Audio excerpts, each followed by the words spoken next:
and I call it habit, to keep it away from concepts like thermodynamic entropy. Habit. And so in my model of the way things work, gleaned from observation, stoned and unstoned, is that the cosmos, your life, the politics of this city, the history of Western civilization, is a struggle between habit and novelty.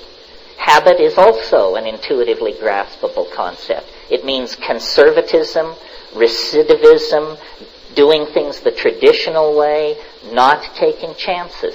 And these things are not moral values. Sometimes the right move is habitual, sometimes the right move is novel. But the universe, as a system, is what I call a novelty-conserving engine. In other words, where novelty is produced, it tends to be tenaciously hung on to. It can't always be hung on to, but it is tenaciously hung on to. So, as an example of what do I mean by tenaciously hung on to, 65 million years ago, as you know, an asteroid of considerable dimension struck this planet, and in a single day, the dinosaurs, the great saurians, went extinct. Maybe it wasn't a single day, maybe it was weeks. But in terms of the time scale of the life of the Earth, it was a blink of an eye. That was a tremendous setback for novelty. These beautifully climaxed and integrated ecosystems of dinosaurs and rainforests and so forth were just pulverized to dust. It had taken 3 billion years, 4 billion years for the planet to achieve that kind of novelty. 65 million years later, a fraction of the time it took the original system to establish itself, it's all good. The dinosaurs are gone forever, but in their place, much more novel, much more interesting, much more complex animal and plant biota have established themselves. So what took 4 billion years to achieve turned to rubble, 65 million years is back in place. This is because of this tendency for nature to prefer and conserve novelty. Well, somebody might resist this or they might have problems with it, but I think it's self-evidently true that this is the most complex age the universe has ever known, because we not only have all which preceded, but we have then our own dear selves, the poetry of William Blake, the mathematical equations of Albert Einstein, the painting of Rembrandt. We have all of this to add into the mix. What takes this out of the realm of sophomoric and theoretical discussion is the second part of my observations on novelty. And that is that novelty occurs faster and faster as you approach the present. In other words, this isn't that the universe is driving toward ultimate novelty at constant speed and has been since the beginning of the universe. Not at all. The universe is moving toward ultimate novelty, but following a kind of asymptotic spiral or of closure, so that each advance into novelty is preceded by the next at an ever greater rate of what I call ingression into novelty. This is a phrase out of Alfred North Whitehead. So what does that mean? It means in the early universe it took a long time for things to get interesting, for things to go from being just a cloud of pure electron plasma to a universe with stars ordered into galaxies, with planets, with special chemistries and environments.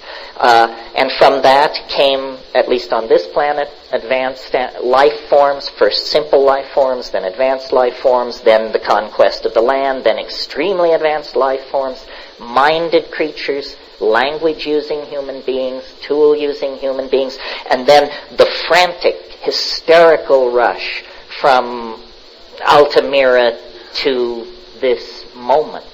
And we are part of this. These vast cycles of advancement into novelty, which used to require eons to affect the universe perceptibly at all, are now going on in humanly cognizable domains of time.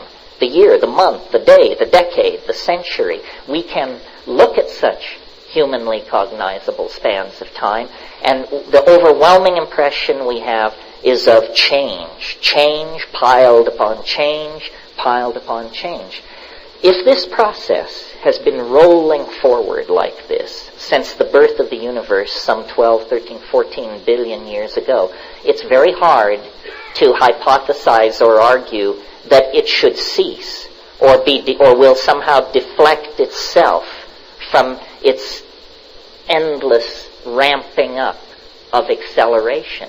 But we can't imagine change going on much faster than it's going on now. I mean, perhaps we can imagine it going on 10 times faster or 100 times faster, but 100,000 times faster, 1,000,000 times faster, the mind boggles.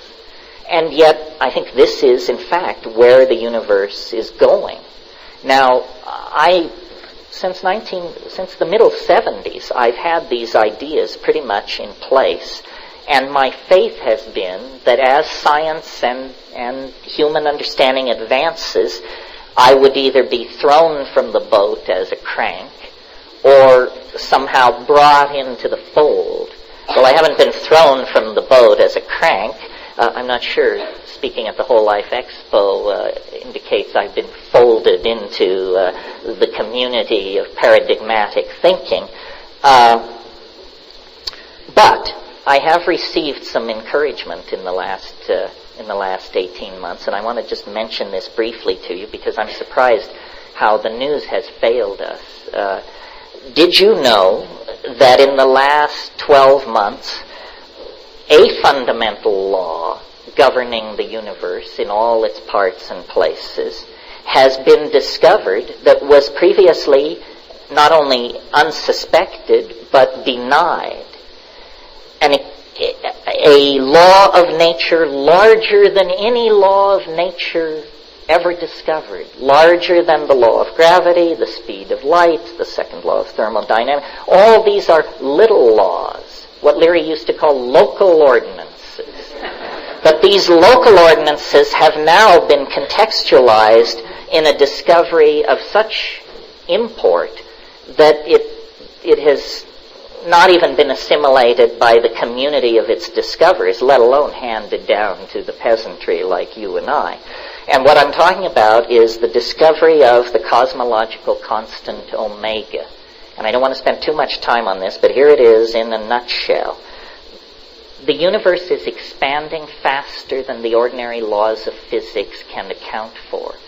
This was realized a year and a half ago by one team of astrophysicists. They handed it on to a second team. They confirmed it. They handed it on to a third. They confirmed it. And a very counterintuitive picture of things is emerging. The universe is not going to fall back on itself in some grand crunch billions of years hence. Rather, the universe is going to expand forever. Forever. But here's the kicker. Faster and faster and faster. Forever. With no barriers and no limitation. Someone may say, well, what about the speed of light? The speed of light does not cover the law of the cosmological constant, because this law is not saying that matter is moving apart faster and faster. If that were the case, the relativistic physics would put a speed limit on it. It's saying that space itself is expanding faster and faster. This is a quality of empty space. The universe that comes into focus with this law in hand is a universe that in only a couple or 3 billion years will begin to lose contact with large parts of itself because they will be moving apart at greater than relativistic speed. So it turns out there is a cosmic law which has built into itself this idea of an endless acceleration toward infinity.